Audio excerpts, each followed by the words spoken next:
بسم اللہ اولہ و آخرہ۔ پچھلی نشست میں جو گفتگو چل رہی تھی وہ فہم قرآن کے ضمن میں کچھ بنیادی اصول کہ جنہیں اگر پیش نظر رکھا جائے تو سہولت ہو جائے قرآن کے سمجھنے میں۔ 5 چیزیں بیان ہو چکی تھیں۔ نمبر 1، قرآن کا اسلوب استدلال منطقی نہیں ہے، فطری ہے، نیچرل اور خطابی ہے، انسان کو خود غور و فکر کرنے اور اپنے اندر جھانکنے کی دعوت دیتا ہے قرآن۔ ثانیاً، قرآن مجید کی آیات میں تقسیم ہے محکمات اور متشابہات، اور سورہ آل عمران میں جہاں اس کا ذکر ہے فرما دیا گیا ہے کہ اہل ایمان کا شیوہ یہ ہونا چاہیے کہ وہ محکمات پر اپنی توجہ کو مرکوز رکھیں اور متشابہات کے بارے میں اجمالی طور پر یقین رکھیں کہ اللہ کی طرف سے ہے، یقیناً حق ہے، چاہے وہ ہماری سمجھ میں آئی ہے یا نہیں آئی۔ لیکن اس میں جو ایک براڈ تقسیم ہے وہ یہ کہ آیات الاحکام سب کی سب محکمات ہیں مستقل، اور عالم غیب، عالم آخرہ، عالم برزخ، عالم ارواح، عالم ملائکہ، اس کے تمام امور مستقل طور پر متشابہات میں سے ہے۔ البتہ ایک تیسری کیٹیگری ہے کہ جو سائنٹیفک فینومینا کے ضمن میں ہو سکتا ہے کہ ایک شے آج متشابہات میں ہو، کل وہ محکمات میں داخل ہو جائے، جبکہ انسانی علم جو ہے وہاں تک پہنچ جائے اور اس کا ادراک کر سکے۔ نمبر 3، تفسیر زیادہ تر لفظی طور پر اور نحو اور صرف سے بحث کرتی ہے، تعویل کا مقصد ہے اصل مدلول تک پہنچنے کی کوشش کرنا۔ نمبر 4، تعویل میں عام اور خاص کانٹیکسٹ میں، زمان و مکان کے خاص کانٹیکسٹ میں جب قرآن نازل ہوا تو کسی آیت کا کیا اصل مفہوم تھا جو سمجھا گیا۔ اس میں شان نزول کی روایات کو بھی اہمیت حاصل ہوگی۔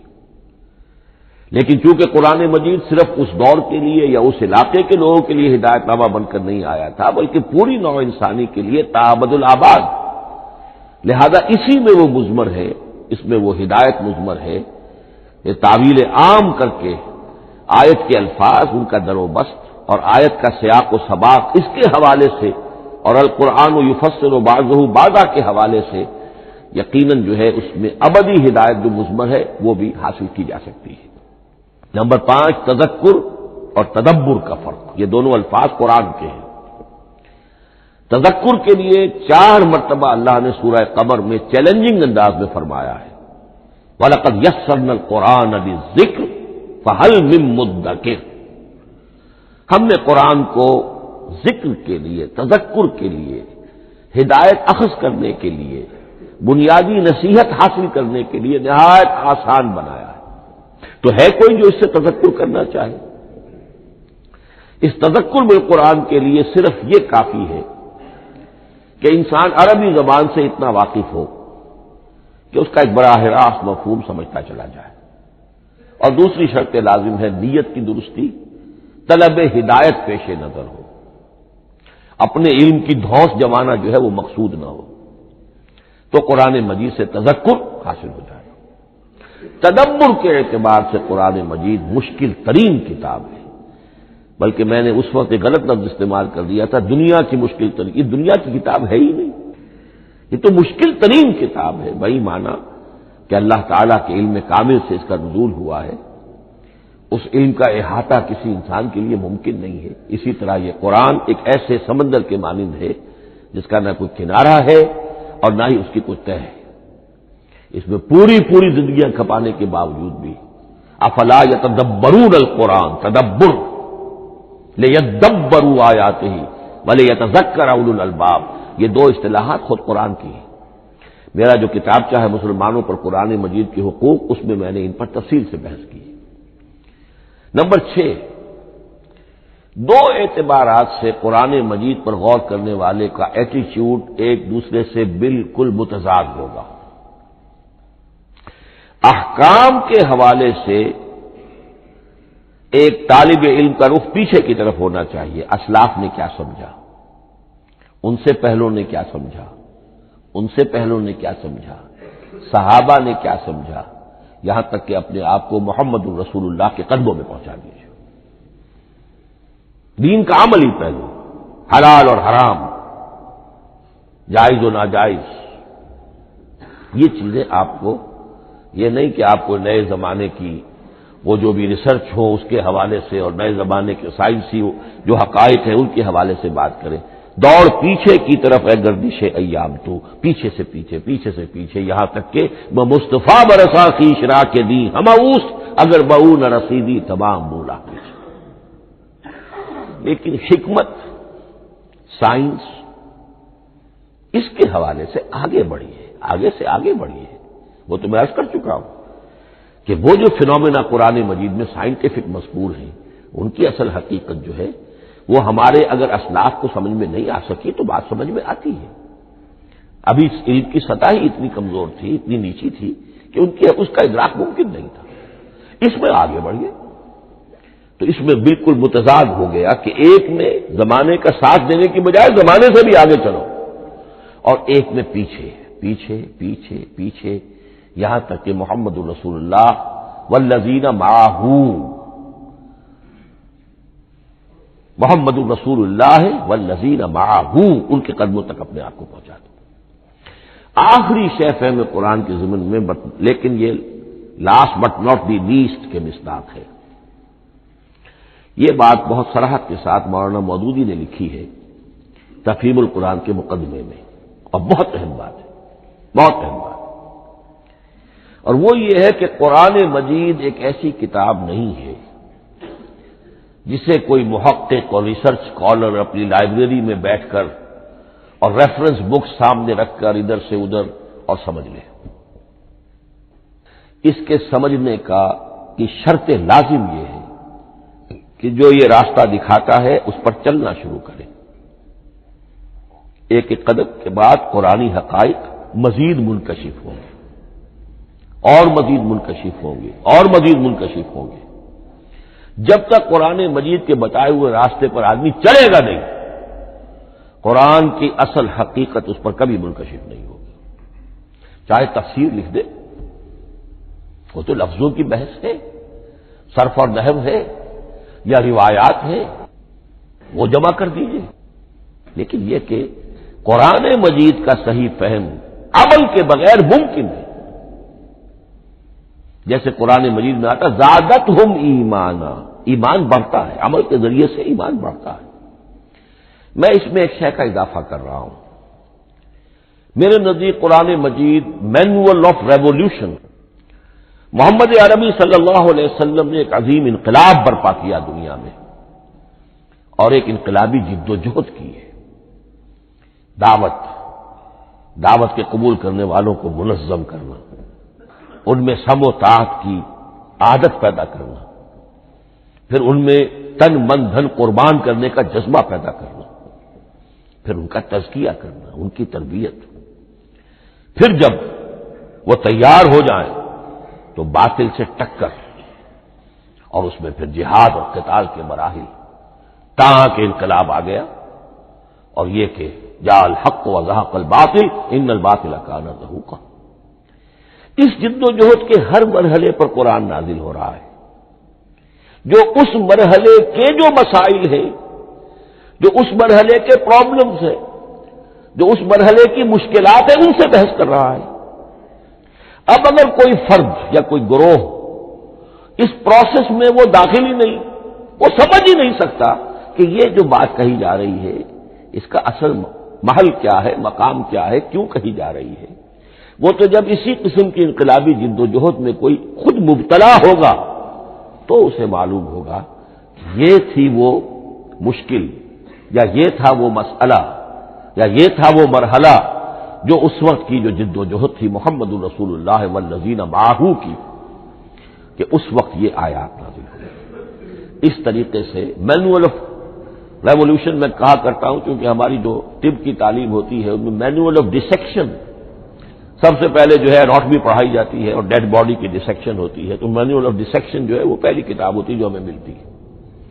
یہ ہوتا ہے، بتایا جاتا ہے یہاں ذرا شکاف دو اور یہ کھال کو کاٹو، اس کے اندر تمہیں یہ نظر آئے گا، یہ فیشیا ہے، پھر اسے اس کے اندر ایک اور شکاف دو، یہ نظر آئے گا۔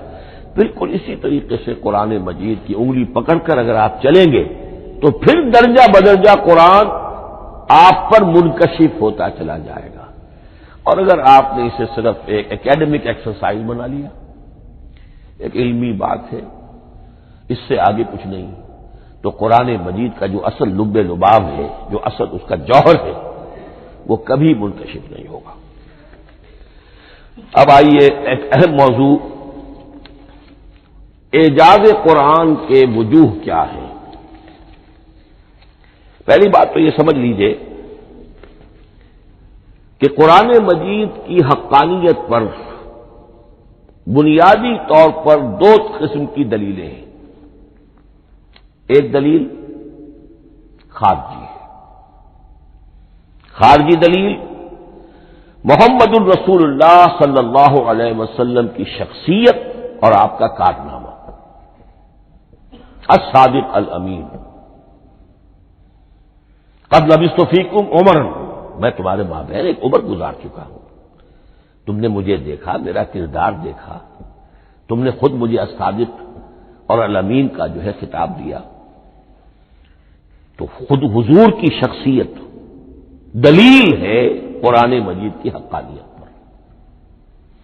اس اعتبار سے ایک مضمون بہت اہم ہے، اور وہ یہ کہ قرآن اور محمد صلی اللہ علیہ وسلم اس طرح ایک دوسرے کے ساتھ جڑے ہوئے ہیں، گتھے ہوئے ہیں، ایک وحدت بن گئے ہیں، ایک آرگینک ہول بن گئے ہیں کہ ایک دوسرے کے لیے شاہد بھی ہے اور ایک دوسرے کے لیے کمپلیمنٹری بھی ہے، جس کے لیے میں دو مقامات سے استشہاد کروں گا۔ سورہ بینہ میں فرمایا لم یکن الذین کفروا من اہل الکتاب والمشرکین منفکین حتی تأتیہم البینہ، اہل کتاب میں سے اور کفار میں سے، مشرکین میں سے جو لوگ جنہوں نے کہ کفر کیا تھا، وہ علیحدہ نہیں کیے جا سکتے تھے جب تک کہ بینہ نہ آ جاتی۔ اب بینہ کیا ہے؟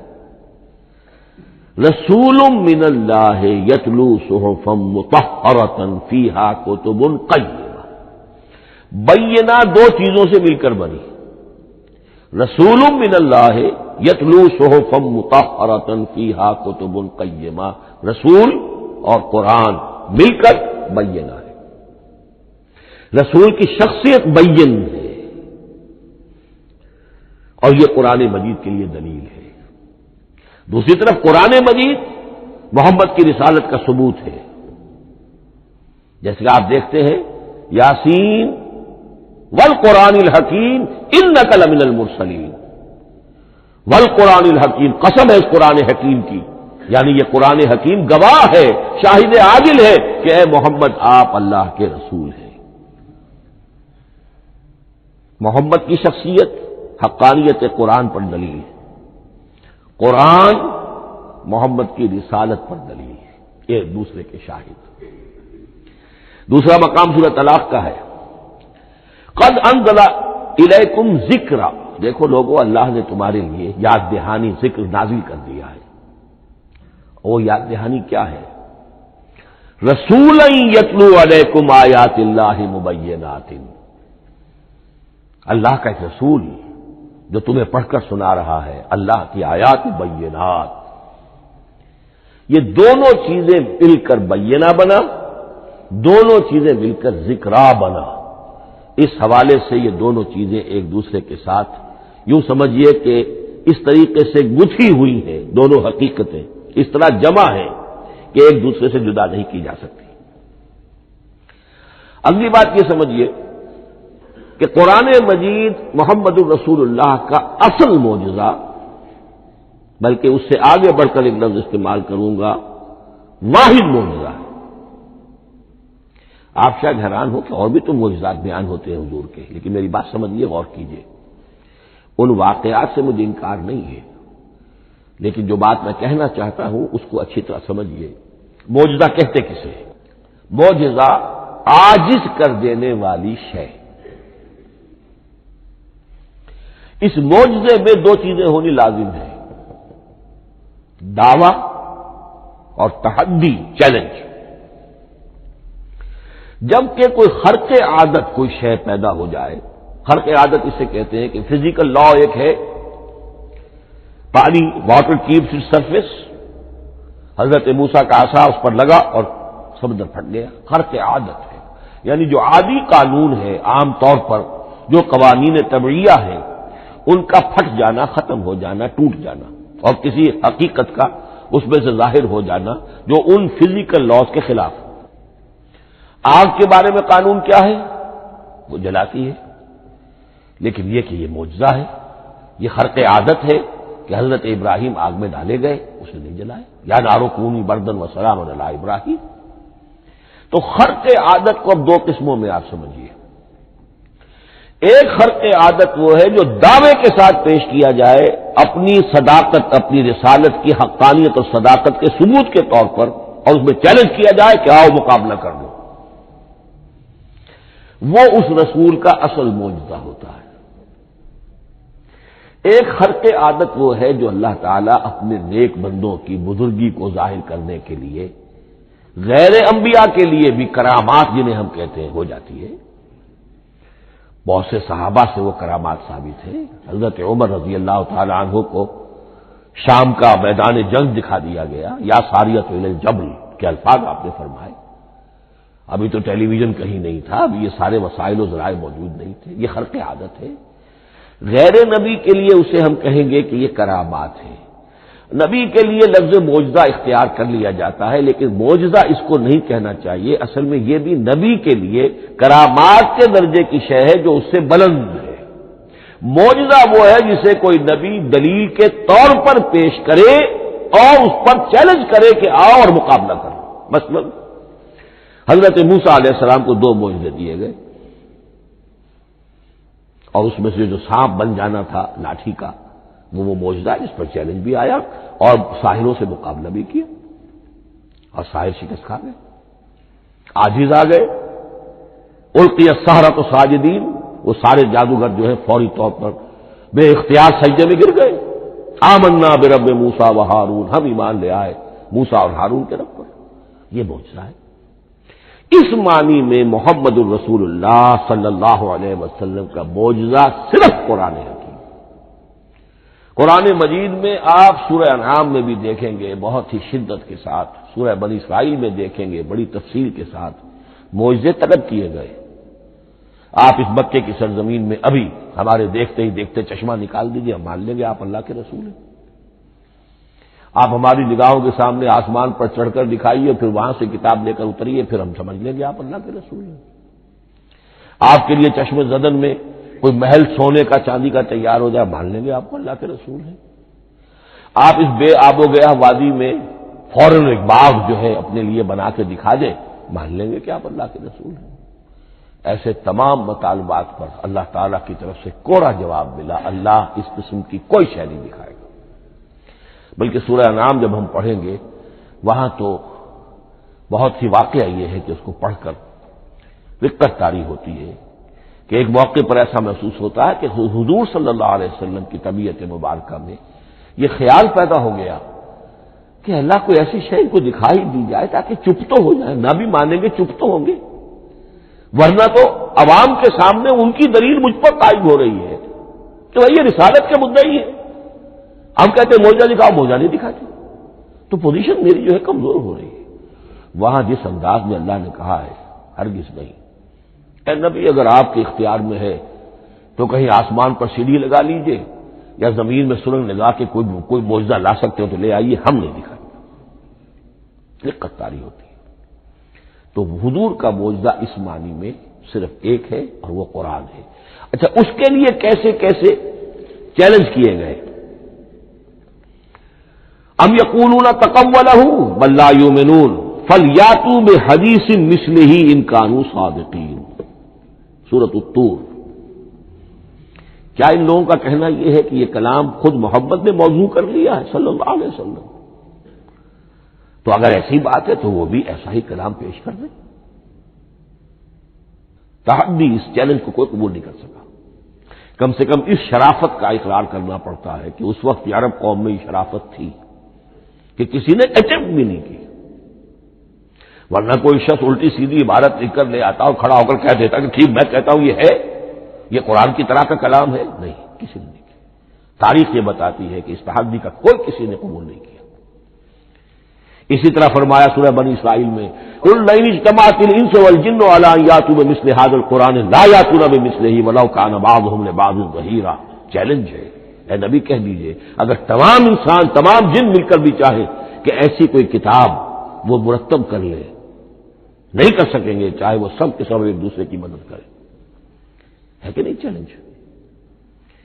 اسی طریقے سے سورہ ہود میں فرمایا، اب اس کو کہتے ہیں برسبیل تنزل، پوری کتاب نہیں لا سکتے قرآن جیسی، چلو تو 10 صورتیں لے آؤ، قل فاتوا بعشر سور مثلہ مفتریات، اے کہیے اے نبی، سورہ ہود کی آیت نمبر 13 ہے، اس جیسی کوئی 10 صورتیں لے آؤ، 114 نہ صحیح 10 صحیح۔ یہ بھی نہیں ہوا تو برسبیل تنزل اور سورہ یونس میں فرمایا قل فاتوا بسورۃ من مثلہ، ایک سورت ہی لے آؤ، اور اسی کو سورہ بقرہ کے 3 رکوع میں دہرایا گیا، وَإِن كُنتُمْ فِي رَيْبٍ مِّمَّا نَزَّلْنَا عَلَىٰ عَبْدِنَا فَأْتُوا بِسُورَةٍ مِّن مِّثْلِهِ وَادْعُوا شُهَدَاءَكُم مِّن دُونِ اللَّهِ إِن كُنتُمْ صَادِقِينَ۔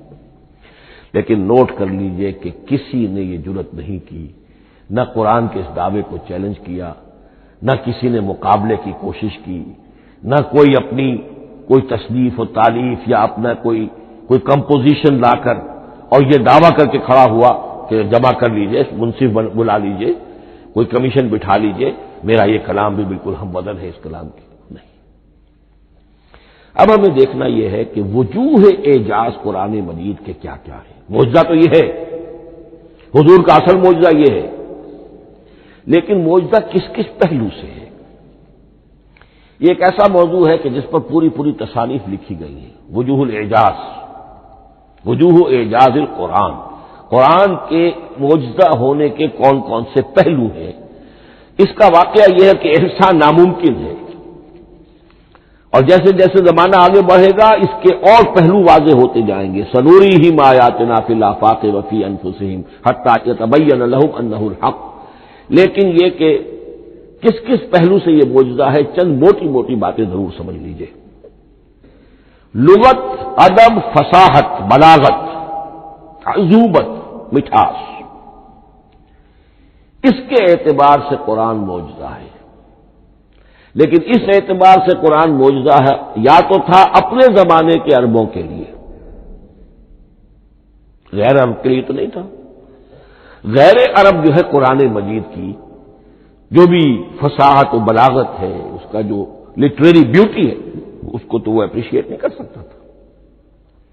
یہ حصہ جو ہے یا تو عربوں کے لیے تھا اس وقت دائمی، یا آج بھی عرب کچھ نہ کچھ، بہرحال عربی ان کی زبان ہے، وہ پڑھتے ہیں، جیسا کہ میں نے عرض کیا تھا، چاہے عیسائی ہو اور چاہے یہودی ہو، وہ بھی اپنے ہاں لٹریچر کی، عربی لٹریچر کی ہائیسٹ کتاب کی حیثیت سے قرآن مجید پڑھانے پر مجبور ہے۔ ایک پہلو اس کا یہ ہے، اور اسی کے حوالے سے نوٹ کیجئے حضرت لبید رضی اللہ تعالی عنہ، یہ سبع معلقہ کے شعراء میں سے تھے آخری۔ عربوں میں چونکہ اس کا بڑا چرچا تھا شاعری کا، تو ان کا جو سالانہ جشن ایک ہوتا تھا، اس میں وہ بہت بڑے بڑے شعراء سب جمع ہوتے تھے، اپنے اپنے قصیدے پڑھتے تھے، اور جس کا قصیدہ سمجھا جاتا تھا کہ سب سے اعلیٰ ہے، سب سے بلند ہے، سب سے عمدہ ہے، اب اسے اس سال کے لیے وہ گویا کہ ملک الشعراء اس کو مانا جاتا تھا کہ یہ شاعروں کا بادشاہ ہے، اور تمام شاعر اسے سجدہ کرتے تھے بالفعل، اور اس کے قصیدے کو کعبے کی دیوار کے ساتھ ٹانگ دیا جاتا تھا، معلق کر دیا جاتا تھا۔ ایسے 7 قصیدے ہیں جن کے مجموعے کا نام ہے سبع معلقہ۔ اس سبع معلقہ جو ہے 7 جو سلسلے ہیں، ان میں آخری حضرت لبید کا ہے، وہ ایمان لے آئے۔ ایمان لانے کے بعد انہوں نے شعر کہنا چھوڑ دیا۔ اس پر حضرت عمر نے ایک دفعہ ان سے کہا کہ لبید اب آپ شعر نہیں کہتے۔ ان کا جواب تھا ابعد القرآن، کیا قرآن کے بعد بھی کسی کے لیے کوئی موقع ہے کہ وہ کچھ کہنے کی کوشش کرے؟ فصاحت اور بلاغت کی تو معراج قرآن مجید ہے، وہ آ چکی ہے۔ تو جہاں تک اہل عرب کے لیے اس کا موجودہ ہونا خاص طور پر اس دور میں اور اب بھی کسی درجے میں، اس میں تو اہمیت ہے اس کی ادبیت، اس کی فصاحت، اس کی بلاغت، اس کی عذوبت۔ دائمی اور ابدی یہ کس اعتبار سے موجودہ ہے؟ عہد حاضر میں اور غیر عرب لوگوں کے لیے۔ نمبر ایک، سائنسی حقائق کا انکشاف۔ جس طریقے سے کہ یہ سائنسی حقائق منکشف ہوتے چلے جا رہے ہیں ابدی طور پر، میں ڈاکٹر مورس بکائی کا حوالہ دے چکا ہوں اور پروفیسر ڈاکٹر کیتھل مور کا حوالہ دے چکا ہوں، ان کو ذہن میں رکھیے۔ سنریہم آیاتنا فی الآفاق وفی انفسہم حتی یتبین لہم انہ الحق۔ نمبر دو، حضور کا وہ کارنامہ کہ آپ نے ایک عظیم انقلاب برپا کر کے دکھایا اور وہ نظام قائم کر کے دکھایا کہ جس سے بہتر، جس سے عادلانہ، جس سے زیادہ منصفانہ کوئی نظام دنیا میں نہ آج تک قائم ہوا ہے اور نہ اس کی کوئی دوسری نظیر پیش کی جا سکتی۔ یہ ہے سب سے بڑا معجزہ، اور معجزہ ہوا قرآن سے۔ اتر کر حرا سے سوئے قوم آیا اور ایک نسخہ کیمیا ساتھ لایا۔ یہ سارا معجزہ، جیسا کہ میں نے شروع میں عرض کیا ہے، محمد اور قرآن دونوں مل کر بینہ بھی ہے تو رسول من اللہ یتلو صحفا مطہرۃ فیہا کتب قیمہ قد انزل الیکم ذکرا رسولا یتلو علیکم آیات اللہ مبینات۔ یہ معجزہ جو ہے جس کے حوالے سے دنیا میں بڑی بڑی شخصیات نے شہادت دی۔ ایم این رائے اس صدی کا ایک بہت بڑا انقلابی شخص، کمیونسٹ انٹرنیشنل کا رکن، اس صدی کی ابتدا میں جو شعلہ تھا، جو غلغلہ تھا، جو ولولہ تھا بولشوک ریولوشن کا، اور جو دنیا کے اندر ایک دھوم مچ گئی تھی، اس کو ذہن میں رکھیے۔ اور اس پہ کمیونسٹ انٹرنیشنل کا رکن ایم این رائے 1920 میں اس نے لاہور میں ایک خطبہ دیا تھا، ہسٹوریکل رول آف اسلام،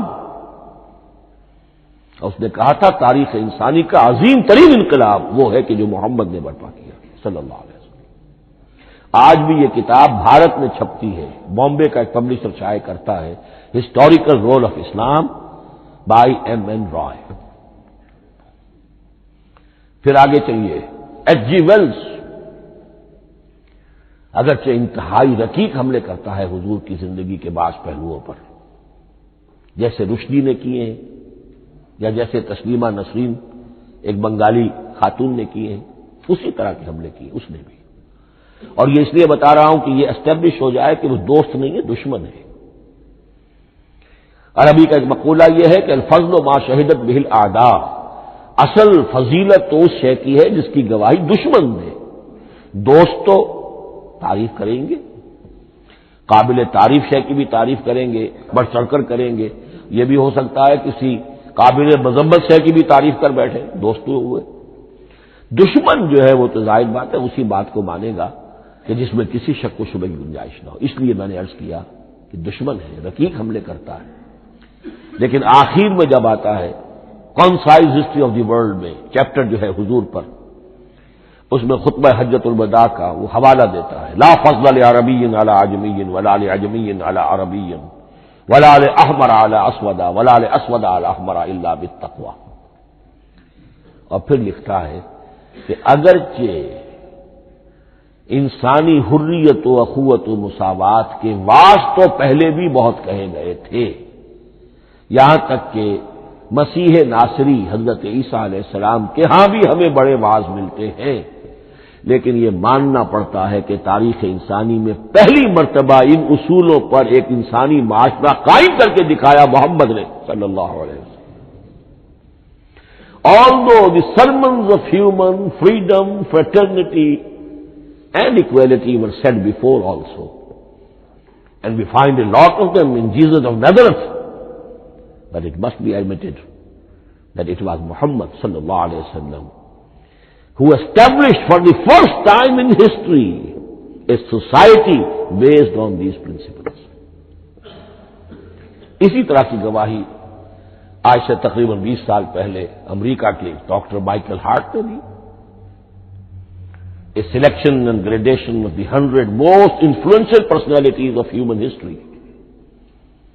اور نمبر 1 پر محمد کا ذکر کر رہا ہے صلی اللہ علیہ وسلم، اور کہتا ہے naturally I owe an explanation, میں عیسائی ہوں اور ابھی تک عیسائی ہے وہ، اس کی موت کی بھی ابھی کوئی خبر نہیں آئی ہے، عیسائی ہے، لیکن یہ کہ اس نے حضور کو نمبر 1 پر رکھا، حضرت عیسیٰ کو نمبر 3 پہ لے گیا.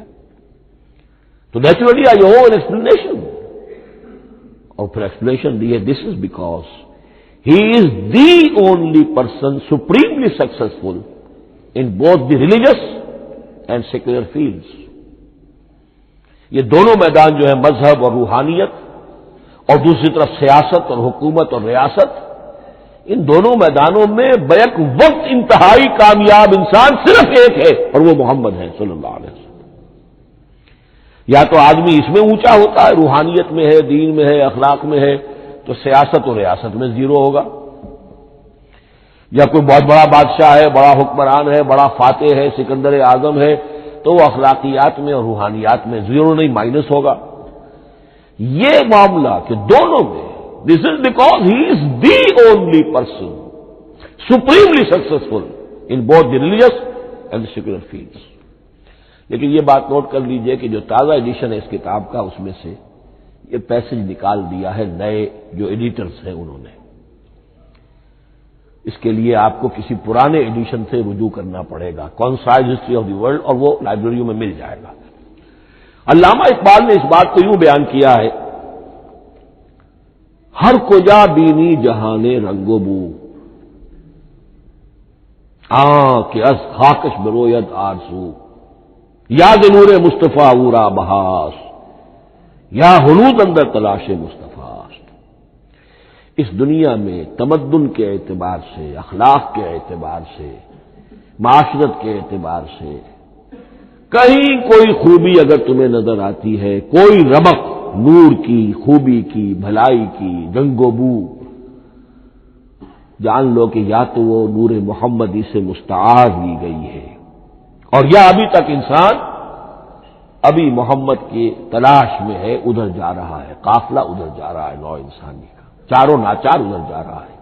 سوشل ایوولوشن کا پروسیس انسان کو افراط و تفرید کے دھکوں کے باوجود تدریجاً لے کر جا رہا ہے بحیثیت مجموعی پوری مین کائنڈ کو اسی بات کی طرف کہ جس کی طرف دعوت دی تھی محمد رسول اللہ صلی اللہ علیہ وسلم. ہر کجا بینی جہان رنگ و بو، کہ از خاکش بروید آرزو، یا ز نور مصطفیٰ اورا بہاست، یا ہنوز اندر تلاش مصطفیٰ است. اسی اعتبار سے میں ایک بات اور کہہ رہا ہوں،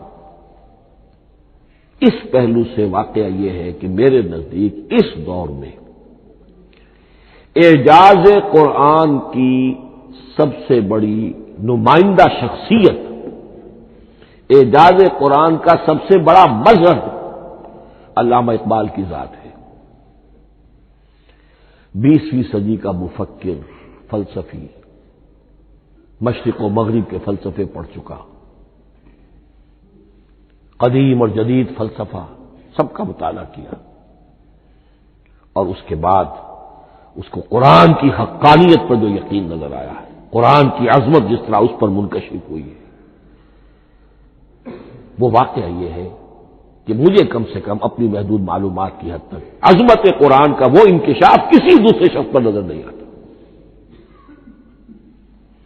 انہوں نے جس جس طریقے سے مرثیے کہے ہیں کہ مسلمان قوم نے کس طرح قرآن کو چھوڑا ہوا ہے، واعظ ہے تو قرآن سے نہیں کہیں اور سے، تربیت اور تزکیہ نفس ہے تو اس کا تعلق قرآن سے نہیں، وہ بھی کچھ اور مستعار چیزیں ادھر سے ادھر سے لے لی ہیں، فلسفے ہیں تو کہیں اور سے لے لیے ہیں، قرآن سے حکمت جو ہے وہ اخذ نہیں کی گئی ہے.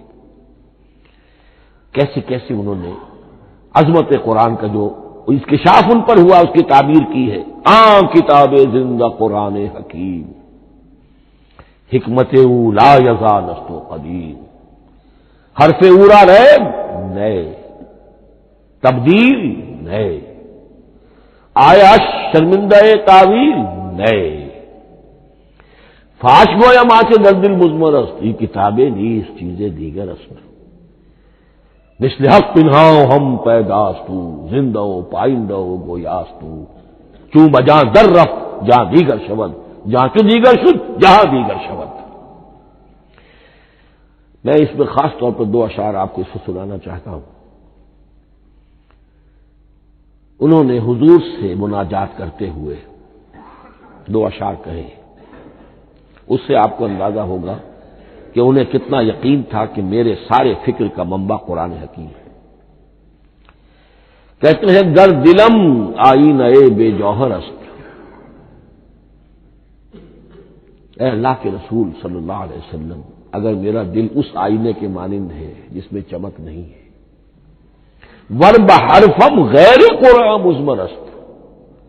اور اگر میرے پیغام میں قرآن کے سوا کوئی شے شامل ہو گئی ہے قرآن کے سوا کوئی چیز اس میں چھپی ہوئی ہے مضمر ہے پردہ ناموس فکرم چاک کن تو میرے فکر کی ناموس کے دھجیاں بکھیر دیجیے.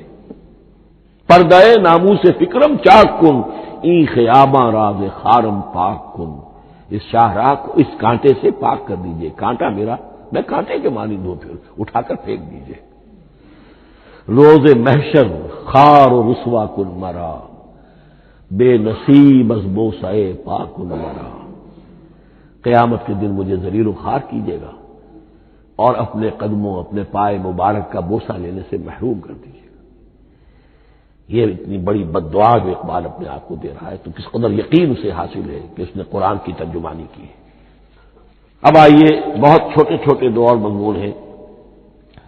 قرآن حبل اللہ ہے اس کے کیا معنی ہے؟ حبل رسی کو کہتے ہیں اللہ کی رسی.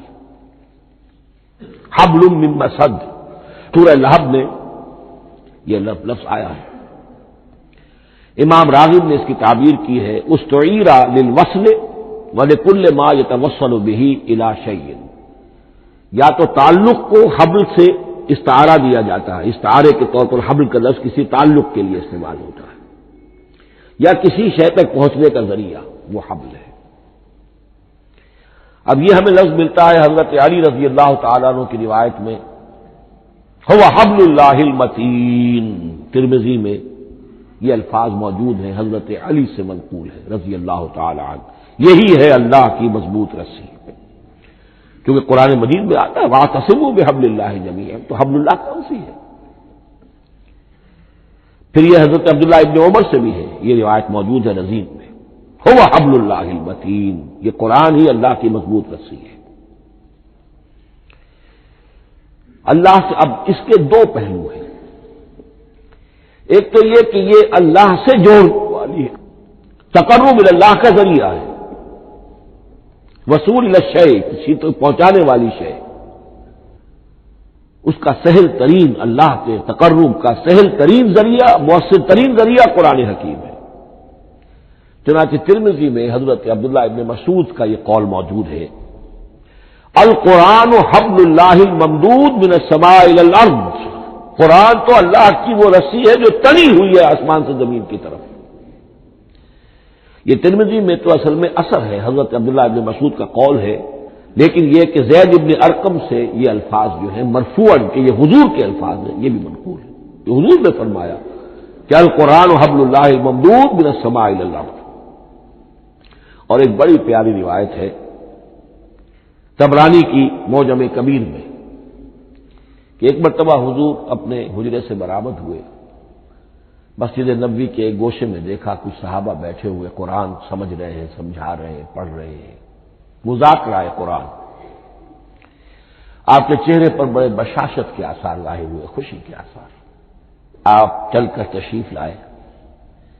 پہلے ایک سوال کیا الستم تشہدون اللہ الہ الا اللہ وانی رسول اللہ وہذا القرآن جاء من عند اللہ.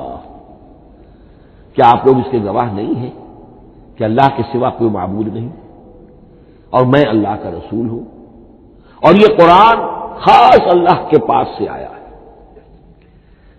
صحابہ کا جواب کیا ہو سکتا تھا بلا یا رسول اللہ کیوں نہیں اللہ کے رسول ہم گواہ ہیں. اللہ کے سوا کوئی معبود نہیں، آپ اللہ کے رسول ہیں، اور قرآن خاص اللہ کے پاس سے آیا۔ اب آپ نے فرمایا فاستبشروا، خوشیاں مناؤ،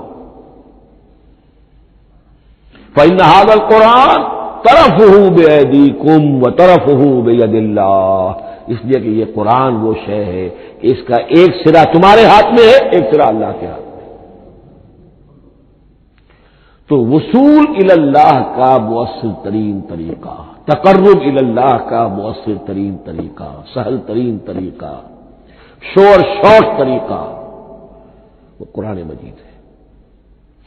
اس اعتبار سے بھی کہ ہے یہ اللہ کی صفت، یہ ہم بحث کر چکے ہیں پہلے، اللہ کا کلام ہے، کلام صفت ہوتی ہے، اور صفت لا عین ولا غیر، یہ قرآن اللہ کا غیر نہیں ہے، ہم سمجھ نہیں سکتے، لیکن یہ کہ ہر صفت جو ہے وہ تو در حقیقت نہ عین ہے نہ غیر ہے۔ دوسری طرف یہی قرآن جو ہے حبل اللہ اس معنی میں بنتا ہے کہ مسلمانوں کو باہم جوڑنے والی شے، واعتصموا بحبل اللہ جمیعا ولا تفرقوا، حبل اللہ کو مضبوطی کے ساتھ تھام لو، سب کے سب جمع ہو کر، یہ تمہیں تفرقے سے بچانے والی شے ہے۔ اس کی وجہ کیا ہے؟ ظاہر بات ہے کہ انسانوں جو ہے ان کے اندر اتحاد پیدا ہوگا اتحاد فکری کے نتیجے میں، فکر ایک ہو، نظریات ایک ہوں، ویلیوز ایک ہوں، مقاصد ایک ہوں، تبھی تو انسان متحد ہوں گے۔ یہ بھیڑوں کا گلہ تو نہیں ہے کہ چرواہے کی ایک لاٹھی کافی ہے ان کو جمع رکھنے کے لیے، وہ بھیڑوں کا گلہ ہے۔ انسانوں کو جمع کرنے کے لیے کوئی ایسی شے جو تمہیں ایک فکر سے، ایک نظریے سے، ایک مقصد سے، ایک نصب العین سے متصف کر دے، وہ تمہیں جوڑ دے گی۔ اور قرآن وہ شے ہے جو ایک فکر دیتا ہے، ایک خیال دیتا ہے، ایک نظریہ دیتا ہے، ایک عقیدہ دیتا ہے، ایک مقصد دیتا ہے، ایک نصب العین دیتا ہے، اللہ کے لیے جینا، اللہ کے لیے مرنا، ان صلاتی و نسکی و محیای و مماتی للہ رب العالمین، ایک آئیڈیل دیتا ہے محمد الرسول اللہ کی شکل میں، لقد کان لکم فی رسول اللہ اسوۃ حسنہ۔ اب قرآن وہ چیز ہے کہ جو تمہیں آپس میں جوڑتی چلی جائے گی، تمہارے درمیان اتحاد پیدا ہو جائے گی۔ آخری چیز، مسلمانوں پر قرآن مجید کے حقوق کیا ہیں، یہ صرف اشارہ کروں گا اس لیے کہ اس پر میرا کتابچہ موجود ہے، اور اس کتابچے کو اللہ تعالیٰ نے بہت قبول عام عطا فرمایا۔ اس کا انگریزی ترجمہ کیا ایک صاحب نے، از خود کیا، خود ہی ٹائپ کیا، خود ہی چھپوایا۔ عربی ترجمہ ایک صاحب نے کیا، خود کیا۔ فارسی ترجمہ ایک صاحب نے کیا، خود کیا، بغیر کسی معاوضے کے۔ ملیشیا میں وہ چھپ چکا ہے، لاکھوں کی تعداد میں عام ہو چکا ہے۔ پھر میں نے ایک موقع پر 1970 میں رمضان مبارک کے دوران آخری عشرے میں مولانا بن نوری رحمۃ اللہ علیہ تشریف لائے ہوئے تھے مدینہ منورہ، اور میں نے بھی وہ پورا رمضان مبارک اس سال وہیں کیا تھا۔ میں نے ان کو دیا تھا کہ آپ دیکھیے اس میں کوئی غلطی ہو تو مجھے بتا دیجئے، میں اسے بڑے پیمانے پر شائع کرنا چاہتا ہوں۔ انہوں نے حالت اعتکاف میں مسجد نبوی میں پڑھا ہے، صرف ایک جگہ ایک جملے میں انہوں نے اصلاح تجویز کی، وہ میں نے کر دی۔ اس اعتبار سے اب یہ کتابچہ جو ہے مصدقہ ہے مولانا محمد یوسف بن نوری رحمۃ اللہ علیہ۔ اس میں اللہ تعالیٰ نے جو بات مجھ سے کہلوا دی تھی تقریباً 30 سال پہلے کی بات ہے، ہر مسلمان پر قرآن مجید کے 5 حقوق حسب استعداد و توفیق عائد ہوتے ہیں۔ پہلے یہ کہ اس پر ایمان ہو جیسا کہ ایمان کا حق ہے، صرف زبانی ایمان نہیں، دل سے یقین کہ یہ اللہ کا کلام ہے، اور اس کا نتیجہ کیا ہوگا؟ پھر عظمت اس کی پیدا ہوگی، ایمان و تعظیم، یہ پہلا حق ہے۔ تلاوت و ترتیل، اس کو پڑھے جیسے کہ پڑھنے کا حق ہے، پھر سمجھے جیسے کہ سمجھنے کا حق ہے، تذکر و تدبر، پھر عمل کرے، انفرادی طور پر بھی اجتماعی طور پر بھی۔ انفرادی طور پر جو آپ کی زندگی کے معاملات ہیں وہ آپ قرآن کے مطابق طے کریں، قومی سطح پر حکومت اور ریاست اور قانون اور سیاست، اس کے سارے تقاضے قرآن کے مطابق پورے ہوں۔ اور آخری یہ کہ اس قرآن کو پہنچائیں اور عام کریں، جس کے لیے حضور نے اس حد تک اس میں عمومیت کر دی ہے کہ بلغوا انی ولو آیۃ، پہنچاؤ میری جانب سے خواہ ایک ہی آیت پہنچاؤ، میرا کوئی امتی اس سعادت سے بالکل محروم نہ رہ جائے۔ اول تو خیرکم من تعلم القرآن وعلمہ، تم میں سے بہترین لوگ وہ ہیں جو اسی کے لیے اپنے آپ کو وقف کر دیں، قرآن پڑھیں اور پڑھائیں، سیکھیں اور سکھائیں، سمجھیں اور سمجھائیں۔ اس لیے کہ سمجھنے اور سمجھانے، سیکھنے اور سکھانے، پڑھنے اور پڑھانے کا بھی کوئی ایک لیول تو نہیں ہے، ایک عام لوگوں کی سطح ہے، ایک ان سے اوپر کی سطح ہے، ایک انٹلیکچوئلز کی سطح ہے، ایک جینیس لوگوں کی سطح ہے۔ ان تمام سطحوں پر قرآن کو سمجھانے کے لیے، پہنچانے کے لیے خود بھی تو اوپر اٹھنا پڑے گا، خود اسے سیکھنا پڑے گا، خود اس کی گہرائی میں غوطہ زنی کرنی پڑے گی، اور یہ ایک لائف لانگ پروسیس ہے، یہ کوئی پارٹ ٹائم جاب نہیں ہے، یہ کوئی صرف پیس ٹائم نہیں ہے، یہ کوئی ہابی نہیں ہے، ہمہ وقت ہمہ تن خیرکم من تعلم القرآن وعلمہ۔ اب آخری بات بتا رہا ہوں، اور وہ یہ ہے کہ قرآن مجید وحی باللفظ ہے، صرف وحی بالمعنی نہیں ہے۔ یہ بحث اصل میں کیونکہ ہمارے پڑھے لکھے طبقے میں کچھ زیادہ ہو جاتی ہے، خاص طور پر جو مشنری اسکولوں وغیرہ میں پڑھے ہو اور عیسائیت اور اس کے عقائد اور اس کے فلسفے کی کوئی تھوڑی بہت ان کو کوئی چھوٹ لگ گئی ہو۔ عیسائیوں کے ہاں یہ عقیدہ ہے، اجماعی عقیدہ ہے کہ وحی بالمعنی ہوتی ہے، یعنی وحی کا ایک مفہوم ہے جو نبی پر اتار دیا جاتا ہے، پھر نبی اپنے الفاظ میں اسے ادا کرتا ہے۔ لفظ اللہ کے نہیں ہوتے، لفظ نبی کے ہوتے ہیں، مفہوم اللہ کا ہوتا ہے۔ ان کے لیے مجبوری یہ ہو چکی ہے جس کی وجہ سے انہیں یہ عقیدہ اپنانا پڑا کہ کوئی ایک انجیل ہے ہی نہیں، 104 انجیلوں میں سے وہ انہوں نے 4 سلیکٹ کی تھی کینونیکل گاسپلز، باقی جو ہے وہ اب وہ ان کو مستند نہیں مانتے، اپوکریفل کہتے ہیں۔ اور میں نے ایک مرتبہ ایک پادری صاحب سے، مسٹر وائٹ ہوتے تھے منٹگومری میں نے ان سے پوچھا which one of them is Bible, یہ متی اور یہ لوک اور مارکس اور جان، ان میں سے کون سی بائبل کون سی ہے؟ تو اس نے جواب دیا none of them is Bible, Bible is in them, ان میں سے کوئی ایک بھی مشخص طور پر، معین طور پر بائبل نہیں ہے، بائبل ان میں ہے بحیثیت مجموعی۔ لہذا ان کے لیے یہ عقیدہ جو ہے وہ لازم سا ہو گیا۔ ہمارے ہاں بھی بعض فلاسفہ نے اس قسم کی باتیں کی ہے کہ جن سے یہ دھوکہ لگتا ہے، لیکن میں خاص طور پہ چونکہ علامہ اقبال کا تذکرہ میں نے آج کیا ہے، اسی حوالے سے میں ان کا ایک واقعہ بیان کرنا چاہتا ہوں۔ ایف سی کالج لاہور کے پرنسپل تھے ڈاکٹر یوئنگ، ایک دعوت تھی، اس میں علامہ بھی تھے، وہ بھی تھے۔ تو ڈاکٹر یوئنگ نے کہا، وہ بڑا فلسفی تھا، کہ ڈاکٹر اقبال ہم نے سنا ہے کہ آپ بھی وحی باللفظ کے قائل ہیں، آپ جیسا پڑھا لکھا شخص، عالم دانا۔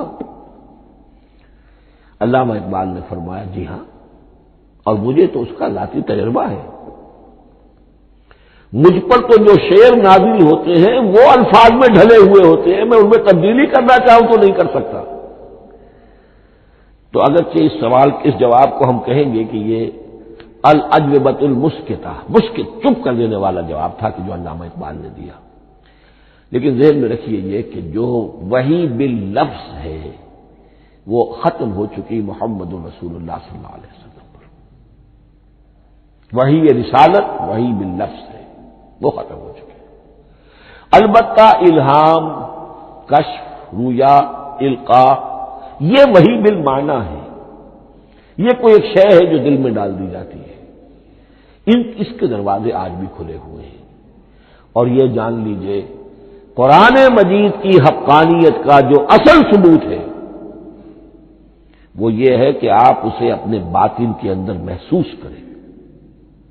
یہ جو باطنی تجربہ علامہ اقبال نے کہا ہے کہ انسان اپنے باطن میں محسوس کرے کہ ہاں یہ بات ہے، ٹھیک ہے، اس کے لیے کہ علامہ ابن قیم رحمۃ اللہ علیہ کا قول ایسا ہے، بڑا پیارا قول ہے قرآن کے کچھ پڑھنے والے ایسے ہیں جب قرآن کو پڑھتے ہیں تو یوں محسوس کرتے ہیں کہ ہم مصحف سے نہیں پڑھ رہے، لوح قلب سے پڑھ رہے ہیں، ہمارے دل پر لکھا ہوا قرآن موجود ہے۔ یعنی ہماری فطرت، ہمارے اندر کی کوئی حقیقت ہے جو سرٹیفائی کر رہی ہے، توثیق کر رہی ہے، اٹیسٹ کر رہی ہے کہ ہاں یہ ٹھیک ہے۔ اور اس کی وجہ کیا ہے؟ ہماری روح اور اس قرآن کا منبع وہ ایک ہی ہے، وہ ذات باری تعالی ہے، یہ کلام اللہ ہے، اور ہماری روح امر اللہ۔ یسألونک عن الروح قل الروح من